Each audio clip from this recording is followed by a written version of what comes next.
मुंबईमध्ये शुक्रवारपर्यंत मोठ्या प्रमाणात गारठा जाणवत होता, परंतु त्यानंतर 2 दिवस मुंबईमधलं तापमान जे आहे ते वाढ झाली होती. परंतु कालपासून पुन्हा एकदा मुंबईमध्ये गारठा जाणवायला सुरुवात झालेली आहे आणि काल हवामान विभागाकडून वर्तवण्यात आलेल्या अंदाजानुसार कालपासून आता मुंबईमध्ये जे आहे ते गारठ्याला सुरुवात पुन्हा एकदा झालेली आहे. आणि काल कुलाबा वेधशाळीने जो आहे तो 20 अंश सेल्सिअस किमान तापमानाची नोंद केली होती, तर 31 अंश सेल्सिअस जी आहे ती कमाल तापमानाची नोंद करण्यात आली होती. त्यानुसार सांताक्रूज वेधशाळेच्या अंदाजानुसार 16 अंश सेल्सिअस देखील काल मुंबईमधलं हवामान तापमान जे आहे ते नोंदवण्यात आलं होतं. त्यामुळे मुंबईमध्ये सकाळपासूनच धुक्याची चादर पसरल्याचं चित्र आपल्याला पाहायला मिळतंय. मी सध्या पाहतोय की माहीम आणि दादर चौपाटीवरती आहे.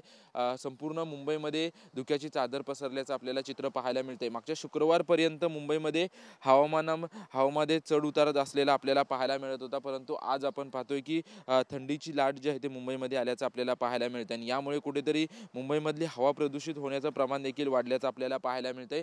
मागच्या 1 आठवड्यापासून खरं तर मुंबईमधील जे काही निर्बंध महानगरपालिकेच्या वतीनं घालण्यात आले होते, त्या निर्बंध हटवण्यात आलेले आहेत. काही बांधकाम व्यावसायिकांना याच्यातून वगळण्यात आलेले आहे, कारण की मोठ्या प्रमाणात बांधकाम मुंबईमध्ये सुरू असल्यामुळे कुठेतरी हवामान प्रदूषित होण्याचं प्रमाण जे आहे ते वाढत होतं आणि त्यामुळे बांधकामांवरती निर्बंध घातले होते. परंतु हे निर्बंध जे आहे ते 2 आठवड्यापासून मागे घेतलेले आहेत. परंतु आता कालपासून आपण जर पाहायला गेलं तर थंडीचा जोर जो आहे तो मुंबईमध्ये वाढल्याचा आपल्याला पाहायला मिळते आणि आणखी 2 दिवस हा थंडीचा जोर असाच राहील असा अंदाज जो आहे तो हवामान विभागाकडून वर्तवण्यात आलेला आहे. त्यामुळे मुंबईमधील हवेचं प्रदूषण जे आहे ते देखील वाढण्याचा अंदाज जो आहे तो देखील वर्तवण्यात आलेला आहे. कॅमेरामॅन गणेश राठेसह निवृत्ती बाबर, TV9 मराठी, मुंबई.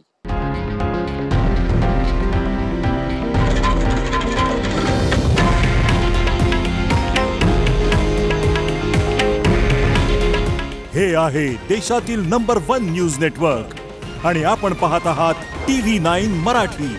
काळजी तुमची, हित महाराष्ट्राचं.